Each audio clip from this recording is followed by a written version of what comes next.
Good afternoon, everyone. So, by 1923, the Jazz Age was in full swing in Tamaki Makaurau, Auckland, with a variety of venues to listen and dance to jazz. From the Dixieland to Trades Hall, Conservatoire to Click Clack Cabaret, today I'm going to take you on a digital walking tour of some of the many venues for jazz during what I call the long Jazz Age. This is the period 1918 to 1935. So let's begin downtown with two iconic radio stations. Station 1YA actually began its life on Queen Street in 1921. The exact location is unknown, and it wasn't known as 1YA until it was officially licensed on May 2, 1923, by which point it was being broadcast from Scott's Hall on Upper Simon Street. 1YA was the first significant radio station in the city, and it was a base for the city's musicians to broadcast music. In its early years, it was also rather notorious for its pay-to-play operation, which once resulted in the repeat broadcast of the song, "Yes, We Have No Bananas," over several hours in one day, prompting complaints by the listeners. So if we can just go to that recording.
It's very repetitive. As you can see, it's almost 3 minutes long, and it just repeats that over and over and over and over. So you can see why people were using that newfangled thing, the telephone, to call in and complain about, can we have something different, please? Anything, just not, "Yes, we have no bananas," again. However, by 1925, and after some government regulation, it standardized its practices and broadcast a variety of in-studio bands and records. Jazz bands, however, were almost always relay broadcasts from dance venues such as Trades Hall, the Parisian Dance Club on Simon Street, or the Dixieland, rather than being broadcast in studio. Oh, there we go. The exquisite Shortland Street building, as you can see here in the slide, was a later addition to this station's existence. It was built and opened in 1934. The transmitter on the top of the building was one of the more powerful in the country, and it allowed the station to be heard as far south as Otago. This iconic building would later become the home of TVNZ in the 1960s. But in the 1930s, it broadcast a mix of recorded and live jazz, the latter still being more relay broadcast than in studio, at least until World War II, but that's a different presentation. This leads us now directly down the hill and up Queen Street to the 1ZB station at Broadcasting House on Durham Street West. I'll pause it here. This is from 1941, so rather after our time period. However, this is such a glorious building, and you can go to Audio Culture, and there is a beautiful article there with so many wonderful photographs of 1ZB. A lot of them are from the Auckland Heritage Collections. So the B stations were created in 1925, with 1ZB being established in 1926. Initially operating out of the La Gloria Gramophone Company premises at 157 K Road on 157 Karangahape Road. In 1933, the license was transferred to Colin Scrimmager and Tom Garland. Some of you in the audience may know them better as Uncle Scrim and Uncle Tom, to become the home base of the Friendly Road Evangelical Ministry, which, if you're not familiar with this, was a radio-based Christian ministry that was very popular in New Zealand in the 1930s.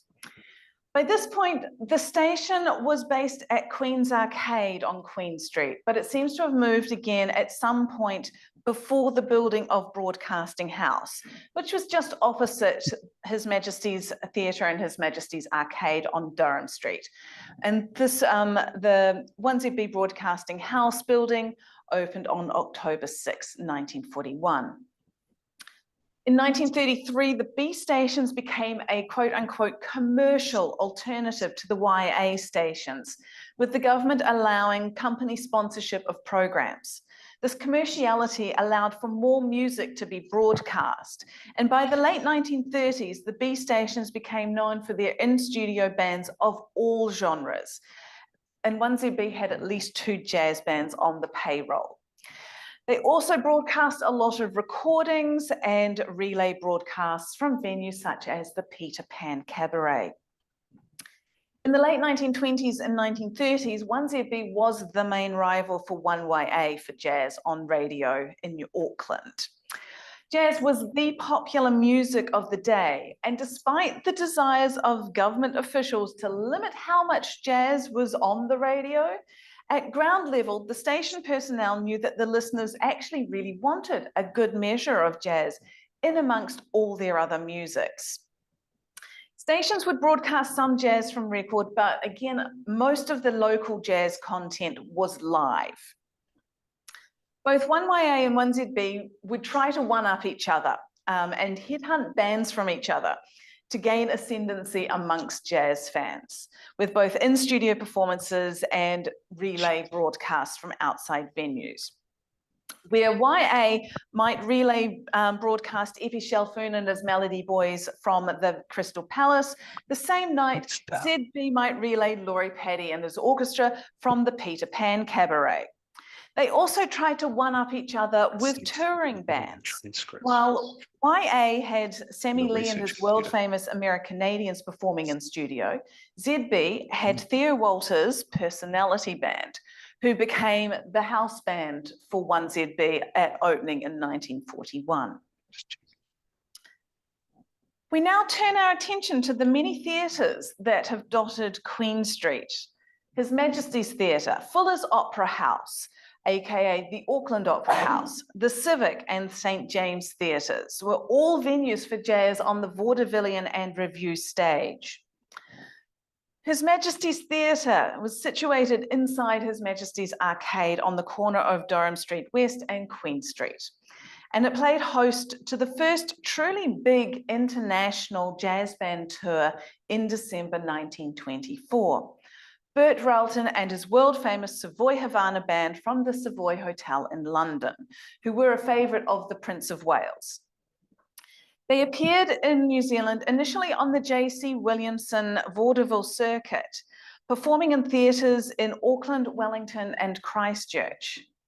They opened at His Majesty's on December 6, 1924, remaining there for 2 weeks before touring the rest of the country.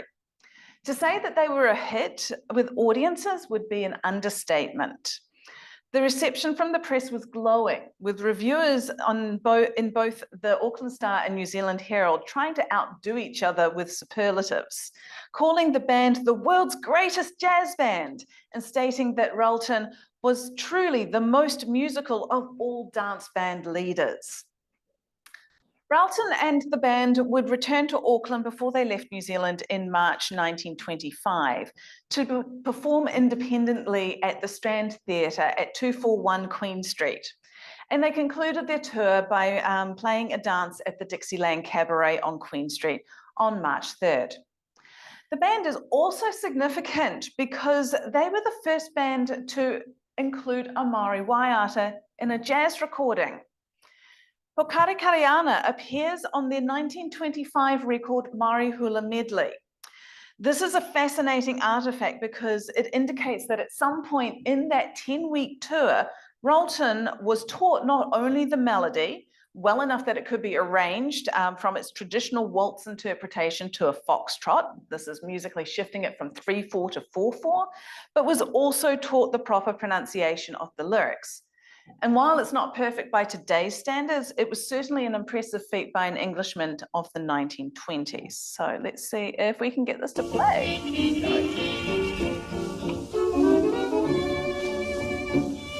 Get the volume up a little bit.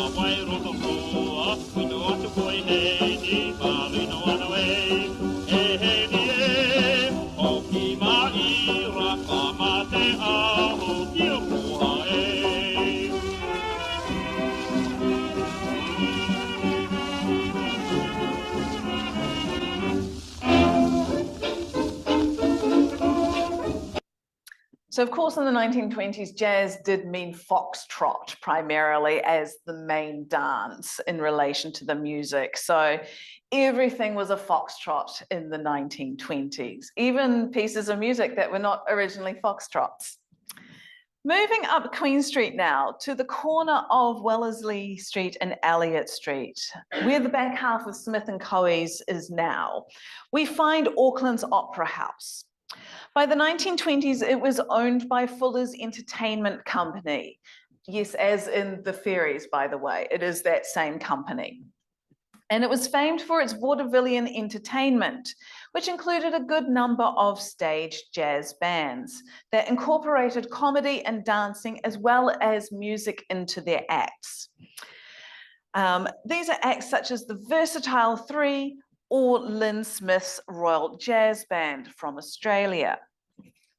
Lynn Smith's band was touted as the first real jazz band to perform on Auckland stages when it appeared on the Opera House stage in 1923. Press surrounding their appearances touted them as playing, quote, the real thing, stimulating, seductive jazz, end quote. And there are also mentions in the press about how close they sounded to American jazz bands of the day, though unfortunately there are no surviving recordings of this band. According to New Zealand saxophonist Abe Romaine, who was a member of the band in the late 1920s, their act was developed around a loop score. This is a descriptive score that had sequences of short musical selections that could be reorganized at will during the course of a performance. Because of the use of such a score and the infrequency of change amongst personnel, the Smith musicians were able over time to add embellishments to the arrangements and to hone and perfect their improvisations, quote unquote, within the act. So this is not collective improvisation where it's just everyone doing their own thing. There are very specific rules about how you put these things together, and this is how they could make it sound like they were collectively improvising but still melodic. The band was enormously popular with Auckland audiences and made a lasting impact on both audience and incipient jazz musicians. Now, jumping across Queen Street to the St. James Theatre. It only exists because the Opera House burned down in December 1926. After the fire, Fuller's decided to purchase a site on Queen Street, abutting Lawn Street, just outside here, for a new theatre, and work commenced on the site in August 1927. The theatre opened on July 5, 1928. As with His Majesty's and the Opera House, jazz in the early years of the St. James came through vaudeville and revue shows. And we have another appearance of the Lynn Smith Royal Jazz Band in the Fuller's League of Notions revue in August 1928. Another well-known vaudeville jazz band, the Charleston Six Symphonists, say that 10 times fast, performed with the Whirl of Mirth Revue Company that was run by American comedian George Ward, no relation to me, in December 1928. Obviously, since that period in time, the St. James has also played host to bands such as the Artie Shaw Band in 1943, Miles Davis in 1977, I believe, and also his final concert in New Zealand in 1990, just before his death. The last of the Central City theatres to be constructed was, of course, the mighty Civic on the corner of Wellesley and Queen Street, opening in December 1929 at the dawn of the Great Depression. It differed from these other theatres in that it also housed a cabaret, the Winter Garden, and the house band for the cabaret was a unit within the full theatre orchestra. It also differed in that it was designed and operated both as a live stage theatre and as a movie theatre from its opening. Most of the theatres that pre-exist from this time, film comes later. So this was actually not only film, but it was designed for sound on film as well. So it's very cutting edge. This combination of theatre and cabaret enticed patrons to linger at the theatre and to dance to the band that they had heard playing. And of course, some of you will be familiar with the sinking orchestra pit, which would go down from the theatre level down into the Winter Garden. And you could literally follow the sound of the band from the theatre down into the Winter Garden as they made their descent. For the first 18 months of the theatre, the cabaret band was led by Australian-based American Ted Hinkle and featured both Australian and New Zealand musicians, including Ted Chips Healy on saxophone. After Hinkle left the Civic, Healy took over the leadership of the Civic band, leading it on and off for nearly 20 years. And this is a photo of them, actually, I believe, in the actual Winter Garden. So you can sort of see the stage above there. You can see the curtains and they're just like sinking down into the Winter Garden there. And he led them on and off for 20 years, and this is from the late 1930s. The Civic Winter Garden was one of the most popular jazz-related entertainment venues of the 1930s and continued its popularity in World War II, in particular during the residency of the US forces in Auckland, 1942 to 1944. And again, the Artie Shaw Band played here as well. So in fact, the Artie Shaw Band played St. James, the Civic, and the Town Hall throughout their tour here. Moving onwards to dance venues now. And we turn our attention to just a few of the many examples of dance venues that I could give you in the CBD and inner suburbs. And yeah, we're starting off our journey with the Town Hall, because yes, the Town Hall was a prominent jazz venue in the early 1920s. The Town Hall hosted a series of jazz cabarets in December and early January 1920-1921 under the direction of dancer Theo Trezise. Bob Adams Jazz Band, the first jazz band to be established not only here in Auckland but in New Zealand, and they were assisted by Walter Smith's Hawaiian Guitar Band, who despite their name were actually a cross-genre dance band. Performed for revelers during Christmas and New Year cabarets. So the Bob Adams Jazz Band played the main sets for the dancing. Walter Smith's band played what were called the special items. And these were just breaks between the main sets. So the main set of a dance band might be 45 minutes to an hour, and then they'll have a 15-minute break, at which point there will be the special items. In a cabaret sense, this is when other performers come on.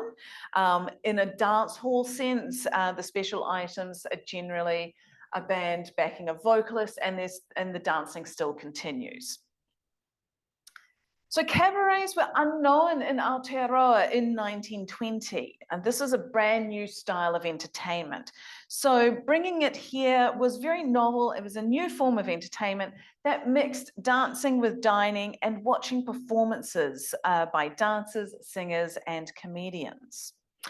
Now, of course, the jazz cabarets provoked disgust and moral panic among some sections of the community.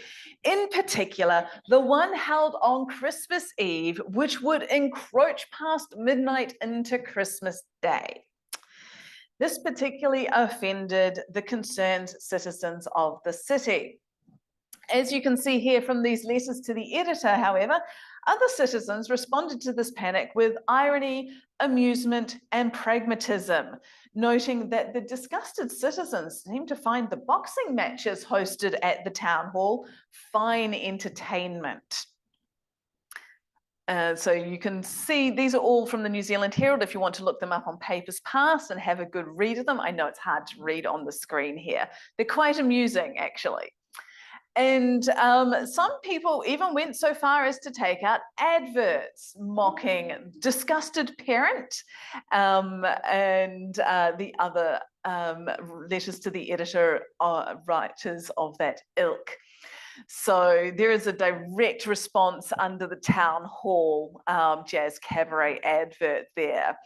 And this is particularly interesting. This is a real estate agent's advert saying, you think that jazz cabarets are scandalous? Move to the suburbs. You won't find any jazz cabarets out here. In this case, they're talking about Remuera. So in the 1920s, Remuera really was suburbs, almost still a rural area. So despite the moral panic, the jazz cabarets at the town hall appear to have been a great success, with sellout crowds who were delighted in this new form of entertainment. Let's move up the hill now, over to Hobson Street and Trades Hall. So society and organisation halls, including church halls, were very popular venues for jazz during the Jazz Age. Trades Hall at 157 Hobson Street was the social home to the many various trade unions that were based here in the city.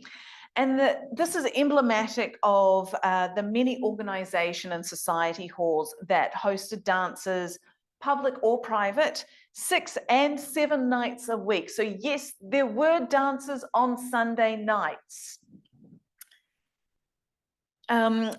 Trades Hall was one of the first society halls to include jazz and jazzing in their dances advertising, and to also embrace jazz as the latest music and dance style. Trades Hall and other halls offered venues for incipient jazz musicians to try playing jazz in public. And many bands found regular employment playing dances in these halls. While the sophisticated cabarets got more press attention, and thus the bands performing in those cabarets also got more attention, the society dance halls were many musicians' bread and butter employment. Despite the idea that New Zealand closed at 5 and that there was no nightlife, there were dances, as I said, every night of the week. There was also theatre until 1 a.m. There were supper clubs that remained open until 2 or 3 a.m. at this point in time. So yeah, we had a nightlife. We had quite a nightlife, in fact. Musicians playing at these types of gigs would have a steady roster of gigs, being able to play multiple dances a week. So even if they weren't employed as a theatre or a cabaret musician, there was a good chance that they would be able to be a performing musician and earn their living as a performing musician only. These venues were also often the main venue for young people in the 1920s to encounter live jazz for the first time, because the prices for these society halls were considerably cheaper than cabarets such as the Dixieland, the Peter Pan, or the Civic Winter Garden. The music of this period in time is really anything and everything. Obviously, Yes, We Had No Bananas, that was a jazz hit. But jazz in the 1920s was not just a noun, it's not just a genre, but it was also an adjective. So you describe something as being jazz or jazzy, and it's a verb, to jazz. You jazzed music, you jazz danced. Jazzing is, what you would call jazz dancing. So any music could become jazz. You took any piece of music, you applied jazz effects. This is things like the talking mutes, playing instruments in weird ways, using unusual percussion like tin cans, trash can lids, the metal trash can lids as gongs, tapping on the ends of music stands, things like that. So there was no set repertoire at this point in time. The music came from anywhere and everywhere. It came from vaudeville, it came from musicals, it came from classical music.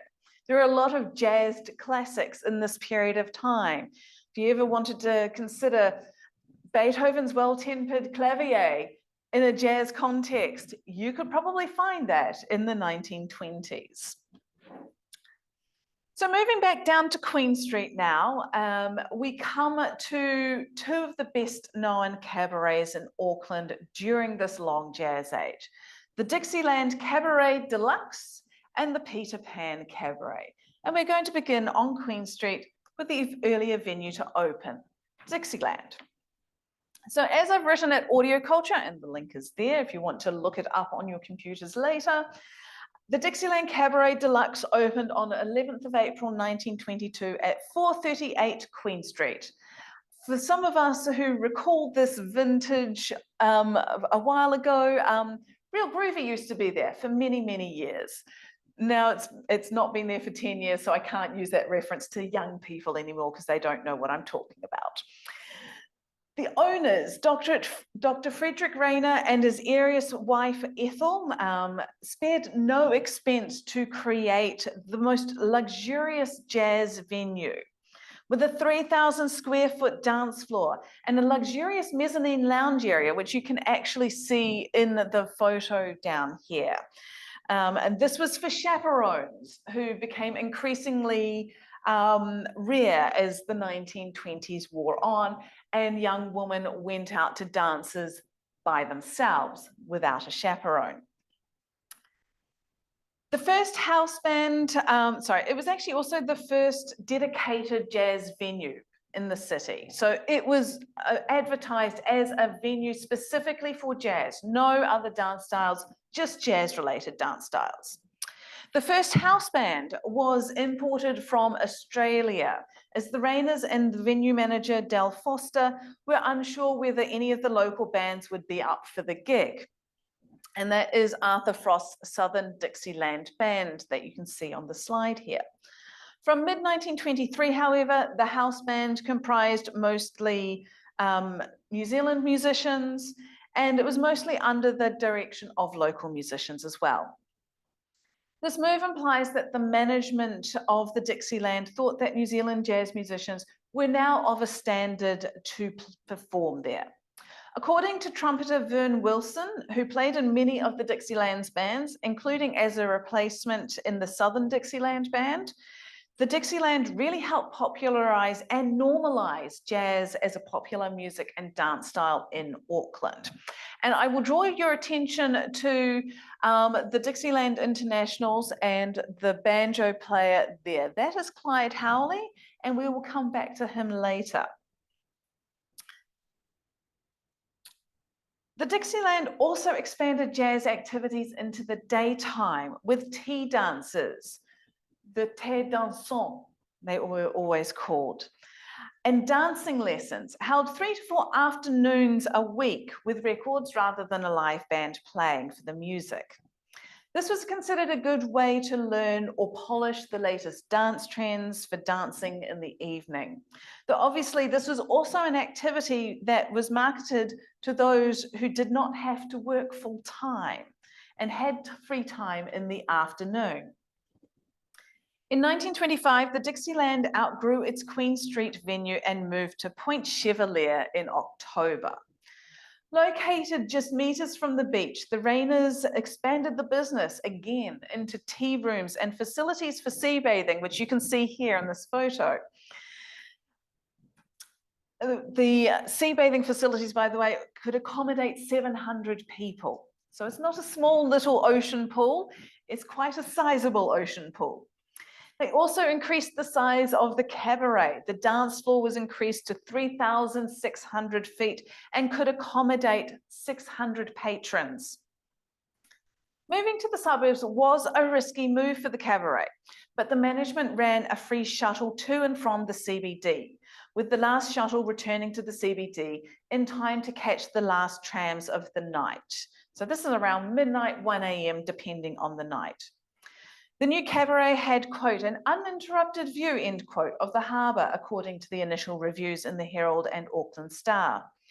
And as it opened out onto the shore, the sea breezes made it considerably cooler than its previous city location. This, the reviewers felt, was more in keeping with American and European resort practices and made the cabaret even more fashionable. Now, during the 1920s and 30s, cabarets and other dance venues, such as the Dixieland, were supposed to be dry, i.e., no alcohol allowed to be served. However, many venues, including the Dixieland, bent and frequently broke this law to give customers what they wanted. The Dixieland was, in fact, one of the more infamous venues, repeatedly being cited for ignoring and even aiding patrons in bringing alcohol onto the premises. Although the management appeared to have obeyed the letter of the law in not serving or selling alcohol on the premises, they had glasses that the patrons could rent for a small fee for the evening. So you could BYO your drinks. Such flouting of the law attracted the attention of the courts and the tabloid New Zealand Truth. And in 1926, Frederick Rayner and the management of the Dixieland were called to appear before a magistrate regarding the repeated breaches of the liquor laws. New Zealand Truth decided to supplement their reporting of this case with their own investigation into the activities of Auckland's smart set attending the Dixieland. To their shock, quote unquote, they found that not only were patrons imbibing alcohol, they were also cuddling in the cabaret's private cubicles. The result was an almost page-long article detailing the debauchery of the patrons and the repeated breaches by the management. The salaciousness of the article no doubt engendered a great deal of tutting among Auckland's conservative elements. However, it didn't harm the Dixieland in the slightest. In fact, the article and the court case probably made it much more attractive to bright young things looking for a wild night out. For the next decade, the Dixieland thrived in Point Chevalier until tragedy struck in the early hours of 9th September 1935, when a lit cigarette dropped accidentally onto a lounge cushion and sparked a fire that completely destroyed the cabaret, including the band's instruments that had been left at the cabaret, because they closed at 2 a.m., so they weren't going to take their instruments home. They were going to come and collect them the next day, or in the morning, I should say. It was barely contained from the neighbouring residences, and there was absolutely no way that the fire service were able to save any of it. Returning now to the CBD, and just across the road here to the Peter Pan Cabaret at the corner of Rutland and Lawn Street. In the Campbell's buildings, which I see have actually just been demolished except for the facade. The Peter Pan Cabaret was opened on August 21, 1930, in the Campbell's buildings, as I just mentioned. This would be the first large standalone cabaret, unlike the Civic Winter Garden, to be opened in the central city since the Dixieland Cabaret moved from Queen Street in 1925. One of the Peter Pan's unique features on opening was the bandstand, which was originally situated in the middle of the dance floor so that there would be a uniform volume of sound. So it was a circular circular bandstand, literally in the middle of the dance floor. However, this didn't last long because it's a bit impractical, particularly for the musicians, let alone the dancers trying to go around the bandstand. So it was relocated quite quickly to one end of the dance floor in a rather more normal configuration. The cabaret quickly became popular on the Auckland scene and gained a reputation for having excellent dance bands, whose personnel were the best musicians in Auckland. Among musicians, this cabaret job was considered an incredible job, not just in reputation terms, but financially, as the managers wanted steady bands to play long residences. And they were willing to pay much better than the union rate to get the top caliber musicians. Additionally, the regular relay broadcasts on 1ZB, not 1ZM, that helped promote the venue and the house band across the country.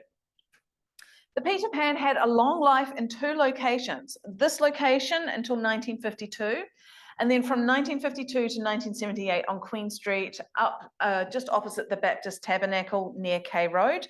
It took over from the Metropole Cabaret, and it would go on to become the Main Street Cabaret in 1978. So anyone here who is a 1980s rock fan will have heard of Main Street. There's actually very little AV ephemera of any of these venues from the 20s and 30s. However, the Peter Pan featured momentarily in a National Film Unit film on electricity in 1947, where we see the Art Rosamond Band in action. And this gives us a very small look at the interior. So if we can just click out to that.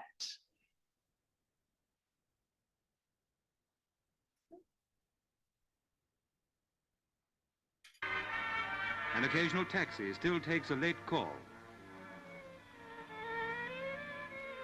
An electric engine pulls out on a long night haul.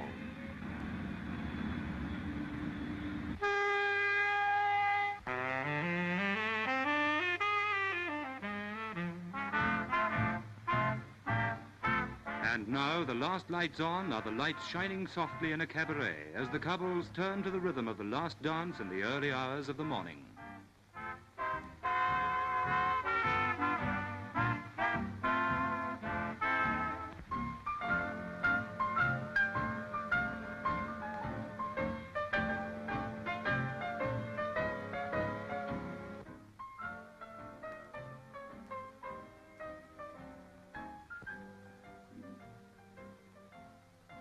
And we can stop it there. So they're just walking down the hill, just as you can see in the photo here. So the entrance is about halfway up the hill, and so they're clearly walking down towards this area of Lawn Street. They're probably going to turn on to Queen Street to get the last tram home. Let's just move past. There we go. Moving uptown now to Karangahape Road and Rush Munro's Conservatoire de Danse, which opened in July 1921 opposite the Newton Post Office, around 333 K Road.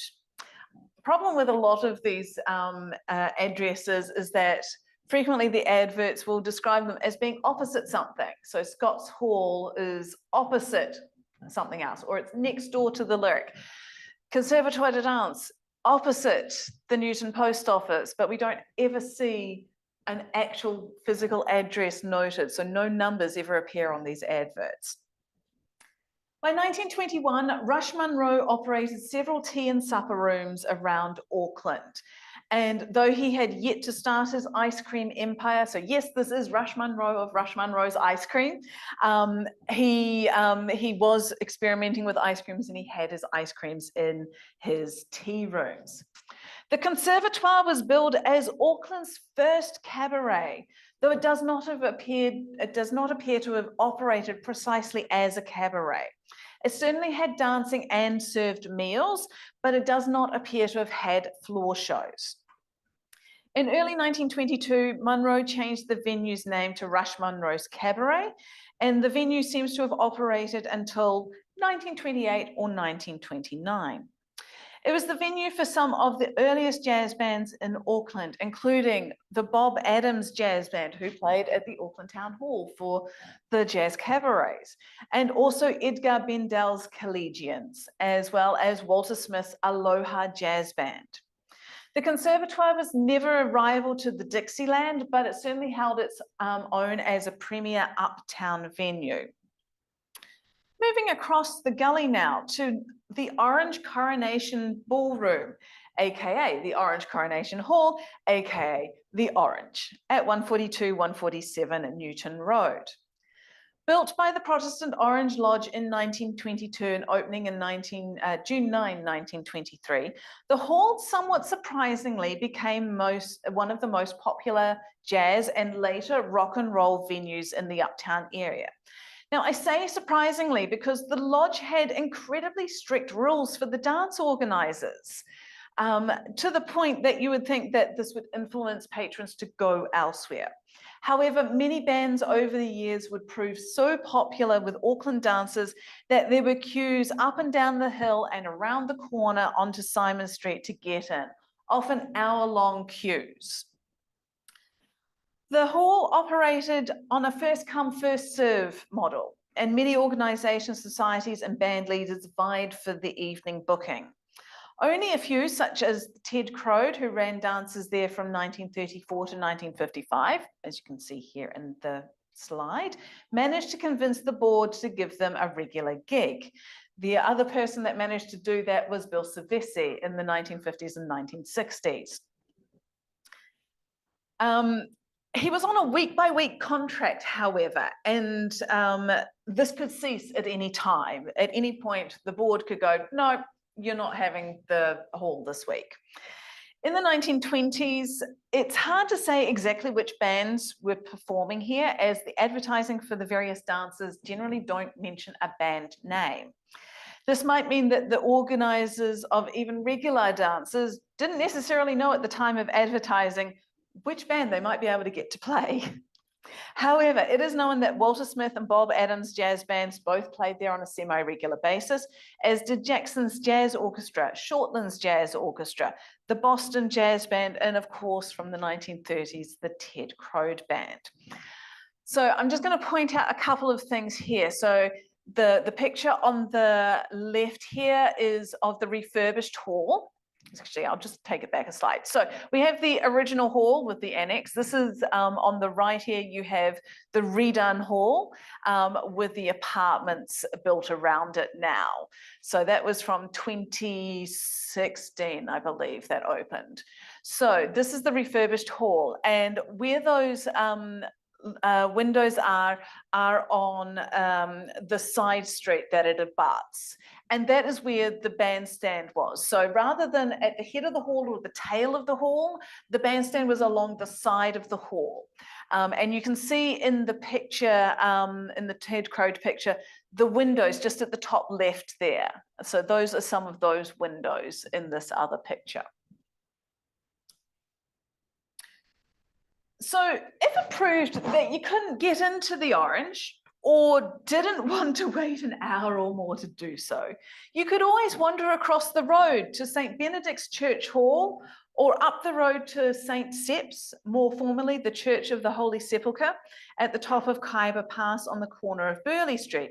Or you could wander back down the gully to Druids Hall over on North Street, which is now Galatos Street, and the hall is better known these days as Galatos. All of these venues held public dances 5 to 6 nights a week, even the church halls. Moving onwards to Mount Eden now. And our next venue is the Crystal Palace Theatre in Winter Garden at 537 Mount Eden Road. The theatre opened on 29th of January 1929 and the Winter Garden opened on the 13th of April 1929. Unlike the Civic, where the theatre orchestra and cabaret bands were theatre employees, the Crystal Palace hired outside bands to perform as stage entertainment and for the dancing. And they also hired out the Winter Garden to a variety of organisations. Also, unlike other venues, the Winter Garden didn't open every evening. There were usually 3 public nights a week, with the others reserved for private events. Until 1935, the bands were many and varied, including Rex Saver's Seattle Six, the Mayfair Orchestra, Edgar Bendel's Collegians again, and Eric Doyle's jazz band.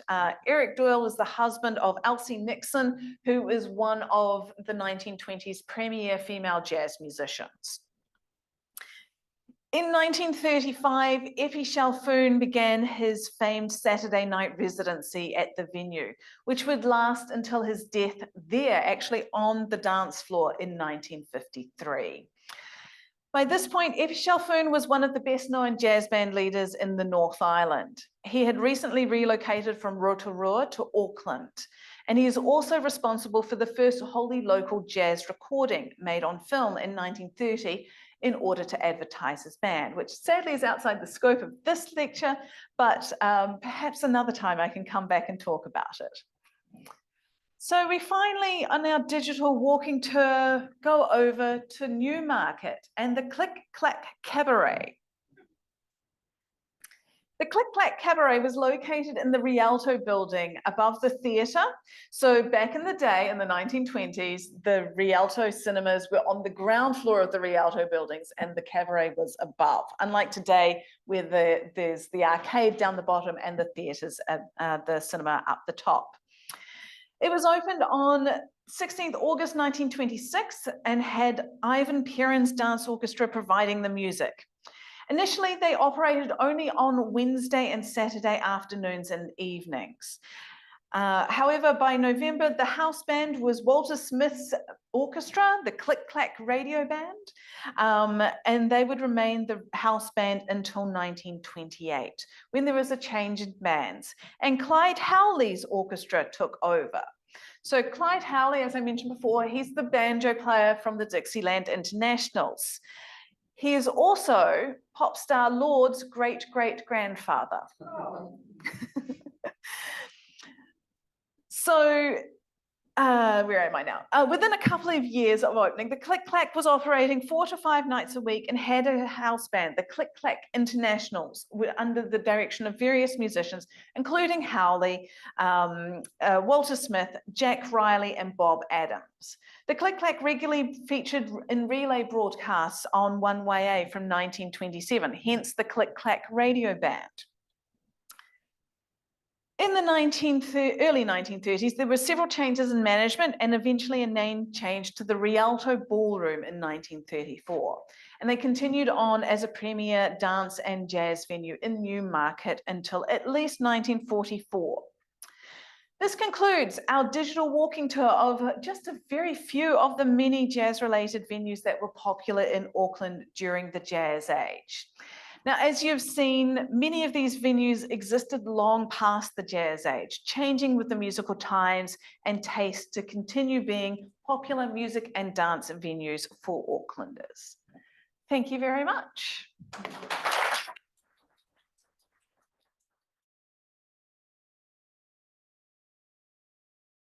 I think it came a lot later. The old Bluestone store was more the rock and roll era. Yes. They didn't have anything over there. No, not in the 1920s. So the configuration of the CBD has actually changed an awful lot between particularly the 1920s and the 1950s. And so there you have roads appearing, roads disappearing, roads being renamed, totally different configuration of roads. So the Bluestone, I believe, was built initially in the late 1940s, but I'm not entirely certain, but it wasn't a venue in the Jazz Age. I was curious about the era of the 1920s when a lot of these venues popped up. and obviously people are staying out quite late. My question is around where do you have an idea of where people were living at these times? How would people get to and from these venues? Because I do know that in that era, much of what's now downtown was more residential. So how did where people were living affect the patronage of these venues? Well, firstly, we had an amazing public transport system. The trams were amazing. My dad is just old enough to have, spent his childhood with the trams, and he's been lamenting the demise of the tram system since he was about 10 years old. So trams primarily brought people in and out of the city. They were running every 10 minutes from 6 a.m. through to often 2 a.m. at the weekends. People were living, this is obviously just the CBD area really that we're talking about. So the North Shore, there were venues up there, and there were ferries going to and from the city, and places like Devonport, Milford, etc., up to Browns Bay, Tor Bay, and up to the Whangaparoa Peninsula.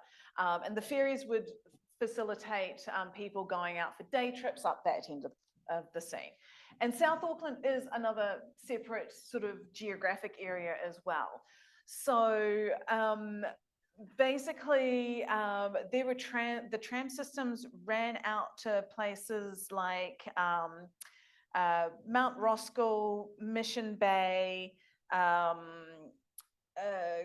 Grayling, Western Springs, and a little bit further past that, Mount Albert.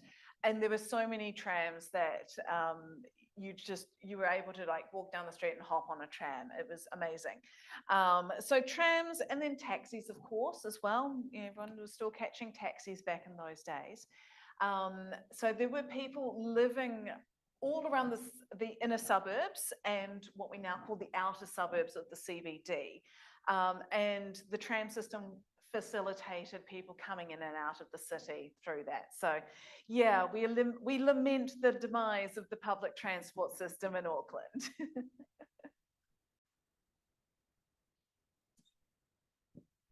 Could you just describe the decline period of these halls? Was it musical taste or other influences that caused their decline? Honestly, most of these venues operated right into the 1930s with public dance. 1980s rather, for the public dancers. Sometimes it's a change of name as well, or a change of ownership.